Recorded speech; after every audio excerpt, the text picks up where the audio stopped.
Bab ke-36. Lo pulang bareng gue aja nah, ucap Revan. Dia bareng gue, ucap Dava langsung mengandeng tangan Galena. Revan tidak memperdulikan ucapan Dava, ia memilih menatap Galena untuk meminta jawabannya langsung dari gadis itu. Galena bingung, namun tentunya ia tidak akan sampai memilih pilihan yang salah, apalagi di antara dirinya dan Dava sudah ada peraturan-peraturan yang harus dipatuhinya. Galena menatap Dava sebentar, lalu ia menatap Revan dan berkata, "Gue bareng Kak Dava," ucapnya memberitahu. Revan menatap Galena dengan raut wajah yang jelas menunjukkan ketidaksetujuannya. Alisnya sedikit dikerutkan dan diperluasnya. "Lo yakin nah?" tanyanya memastikan. Galena mengangguk tanpa ragu. "Iya," jawabnya singkat, namun tegas. Revan menghela nafas, lalu memutar ke arah Dava. Tatapannya tajam, penuh ketidaksukaan yang sangat kentara. Dava, yang sedari tadi hanya diam dengan wajah dinginnya dan membalas tatapan Revan. Ada ketegangan di antara mereka, udara seakan menebal oleh permusuhan yang baru saja tercipta. Eyang Ferdi dan Bunda Ana yang paham akan situasi ini, mereka hanya bisa menyaksikan saja tanpa ikut menengahi. Karena mereka percaya pada anak dan menantunya itu. Akhirnya, Revan perlahan-lahan memutar dan mengalihkan pandangannya. "Oke, kalau gitu gue duluan. Saya duluan Om, Tante." Pamitnya, lalu melangkah pergi. Namun, sebelum benar-benar meninggalkan tempat itu, ia kembali menatap Dava, dan Dava juga menatap tajam ke Revan. Ada sesuatu yang tidak terucapkan di antara mereka.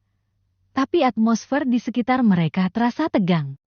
Dava tetap diam, namun senyum miring di bibirnya terbentuk. Entah itu mencibir atau sekadar tanda bahwa ia memahami pesan yang disampaikan Revan. Setelah Revan pergi, Galena menatap Dava.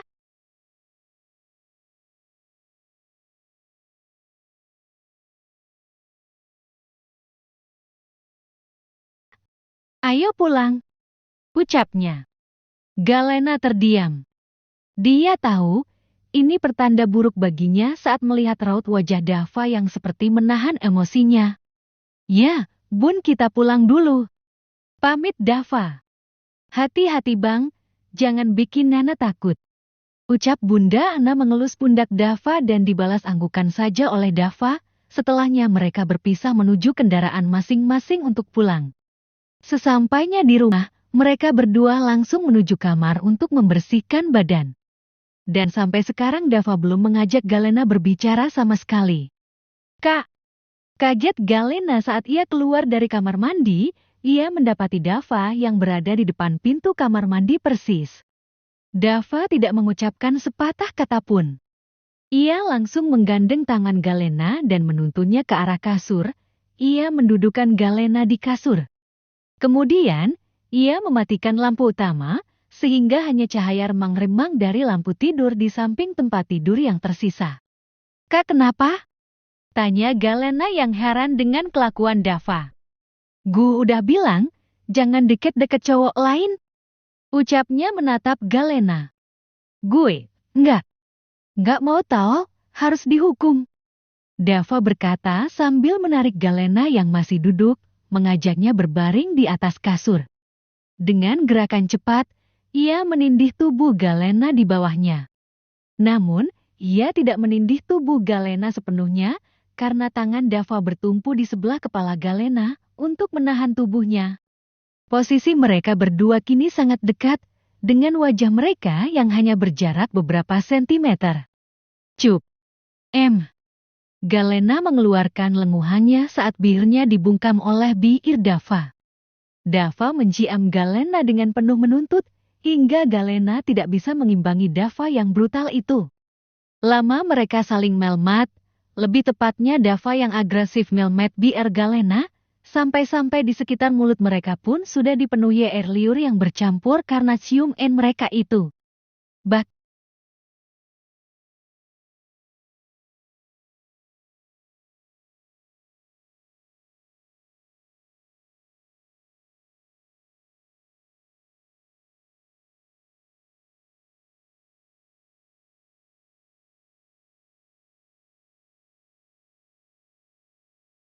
mereka memenuhi kamar ini. Kelak! Ha, ha, ha. Tautan yang dibuat oleh Dava akhirnya terlepas karena mereka sama-sama sudah kehabisan nafasnya, apalagi Galena. Dava memandangi Galena yang berada di bawah tubuhnya itu. Tangannya mengusap area bibir Galena yang basah karena aksinya. Gue gak suka lo deket cowok lain. Lirihnya menjatuhkan tubuhnya di atas Galena dan memeluk gadis itu erat. Kak, cup, tidur. Ucapnya setelah mengecup bibir bengkak Galena dan menjatuhkan tubuhnya di samping Galena. Galena tidak menjawab, ia hanya menatap langit-langit kamar sambil mengatur napasnya yang tidak beraturan. Matanya yang mengantuk perlahan-lahan terpejam karena kelelahan. Sementara itu, Dava terus memperhatikan wajah cantik Galena dari samping. Pagi harinya, Galena terbangun terlebih dahulu saat merasakan dadanya yang terasa kebas. Ia melihat ke bawah dan ternyata bayi besarnya yang sedang melahap da'a miliknya. Ingin marah, namun ini juga bukan yang pertama kalinya, dan ia tadi malam belum sempat memberikan Dava ASI, mungkin tadi malam karena haus. Pemuda itu mengeluarkan da'anya dan langsung menghiapi sumber energinya tanpa meminta izin padanya. Galena menarik puncak da'anya dan langsung bangkit ke kamar mandi, untung saja sekarang ini cukup mudah untuk menariknya. Setelah dari kamar mandi, Galena turun ke bawah untuk menyiapkan sarapan, ia membiarkan Dava tertidur lebih lama lagi. Galena hanya menyiapkan oatmeal dengan buah-buahan dan kacang-kacangan, dan ASI sebagai sumber energi utama bagi Dava. Sedangkan ia membuat susu putih untuk ia minum. Setelahnya Galena pergi ke atas untuk membangunkan Dava. Sesampainya di atas Galena melihat Dava yang masih terlelap dalam tidurnya itu, menurutnya Dava terlihat imut saat tertidur. Kak bangun! Ucapnya menggoyangkan tubuh Dava dan menepuk pelan pipi pemuda itu. Lenguhnya membuka mata. Cuci muka, kita sarapan. Ucap Galena. Namun karena Dava masih mengumpulkan nyawanya, ia hanya terdiam mengedip-ngedipkan matanya untuk menyesuaikan cahaya yang masuk. Galena yang gemas langsung mencubit pipi Dava membuat sang empu menatap Galena. Sakit. Keluhnya dengan suara serak khas bangun tidur. Cepetan ayo. Ucap Galena membantu Dava bangun dari tidurnya dan mendorong Dava menuju kamar mandi. Galena turun terlebih dahulu ke meja makan, dan tak lama Dava menyusulnya dengan wajah yang lebih segar, namun masih ada bekas lipatan-lipatan bantal di wajah Dava. Mereka sarapan dengan tenang dan setelahnya mereka akan menyiapkan pakaian dan barang yang akan dibawa ke Jogja selama 1 minggu ke depan. Bawa 1 koper aja. Ucap Dava mengeluarkan koper dari tempat penyimpanan koper. Loh, nanti susah. Ucap Galena khawatir. Enggak, biar enggak terlalu banyak barang. Ucap Dava. Tapi kita nanti pisah kamar Kak. Ucap Galena yang masih ragu. Itu gampang pikir nanti, sekarang beresin baju yang mau dibawa. Dava dan Galena memulai proses memilih baju untuk dibawa ke Jogja. Mereka memilih beberapa set pakaian santai untuk sehari-hari, 2 set baju tidur, dan 1 set pakaian formal untuk acara resmi. Tak lupa, mereka juga memilih baju untuk tampil di lomba. Jika kurang, mereka berencana untuk membelinya nanti. Koper yang mereka gunakan cukup besar, sehingga masih ada ruang untuk menambahkan barang lain. Mereka menambahkan beberapa aksesoris seperti kacamata, topi, dan beberapa perhiasan milik Galena.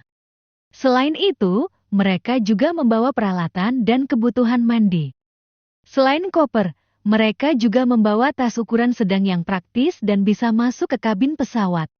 Tas ini berisi barang, mereka bisa lebih mudah mengakses barang-barang yang dibutuhkan selama perjalanan. Setelah selesai, Galena merebahkan tubuhnya di karpet berbulu. Selesai juga? Katanya dengan lega. Sedangkan Dava mengangkati barang-barang mereka yang akan dibawa untuk disatukan agar nantinya tinggal saat mereka akan berangkat. Nanti siang kita ke mansion Papa, Mama buat pamitan. ayah sama bunda juga nanti ke sana katanya. Ujar Dava memberitahu Galena. Iya, jawabnya masih rebahan di karpet bulu itu dengan nyaman. Siangnya Galena dan Dava menuju mansion Atmaja, karena nanti sore jam 3:30 mereka harus sudah kumpul di sekolah dan langsung berangkat ke bandara. Sesampainya di mansion mereka langsung turun. Di depan pintu mansion sudah ada Ano yang menunggu mereka dengan senyuman yang mengembang, membuat pipi gelbuknya terlihat semakin gembul. Babang, tatakna. Seru Ano senang merentangkan tangannya. Galena langsung lari terlebih dahulu menghampiri Ano dan memeluk bocah kecil itu. Ano imut banget sih, kakak makin gemes deh. Ucapnya mencubit-cubit ringan pipi Ano. Tatat ayo acuk. Anounya binyanyak balu. Ucapnya antusias. Binyanyak mobil banyak. Abang gak diajak. Ucap Dava menghampiri adiknya itu. Babang. Seru Ano dan memeluk Dava yang baru saja menghampirinya. Ayo babang cama tatak macuk. Ucapnya menggandeng tangan mereka berdua. Tangan kanan menggandeng Dava dan tangan kiri menggandeng Galena. Andia. Teriak Ano saat sudah di dalam mansion menghampiri bundanya. Akhirnya kalian sampai juga. Ucap Mama Sera. Iya mah. Ano dari tadi nungguin kalian gak sabaran, dan setelah dengar ada mobil datang, dia langsung lari keluar semangat banget. Ujar Bunda Ana. Gemesnya, sini Ano main sama kakak. Ucap Galena sangat senang dan menghampiri Ano yang sedang bermain mobil-mobilan di dekat bundanya itu.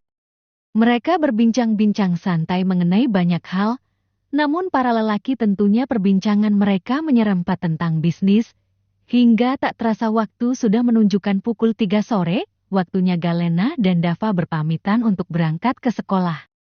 Kabarin kalau udah sampai Jogja ya, ucap Bunda Ana. Ya bun. Jangan lupa, kalau ada waktu luang disuruh main ke rumah kakek nenek. Ucap Mama Sera. Iya ma, nanti kalau ada waktu kita main ke sana. Ya udah sana hati-hati kalian, jaga nananya ya bang. Ujar Bunda Ana kepada Dava. Iya, kita berangkat dulu semua. Pamitnya dan memasuki mobil. Mereka ke sekolahnya diantar oleh sopir, dan untuk mobil Dava yang tadi dititipkan di mansion Atmaja. Selain itu, untuk rumah mereka agar tetap bersih dan terjaga selama 1 minggu, Dava meminta maid dari mansion Alexandrius untuk membersihkannya. Bye-bye babang, tata. Ucap Ano semangat sembari melambaikan tangannya, dan dibalas lambaian tangan oleh mereka berdua. Sesampainya di sekolah ternyata sudah pada kumpul semua. Galena turun dari mobil terlebih dahulu menghampiri Clara, sedangkan Dava mengambil barang bawaan mereka dibantu oleh Pak Sopir. Kla! Seru Galena memanggil Clara yang sedang mengobrol dengan anggota yang lainnya. Dateng juga lo akhirnya. Ucap Clara. Iya dong. Anak-anak, barang bawaan kalian bisa dimasukin ke bagasi mobil terlebih dahulu, kita akan segera berangkat ke bandara. Ujar Pak Bambang menghampiri gerombolan anak-anak yang akan mengikuti lomba itu. Barang bawaan mereka satu persatu dimasukkan ke bagasi dan mereka segera menaiki minibus untuk menuju bandara. Bab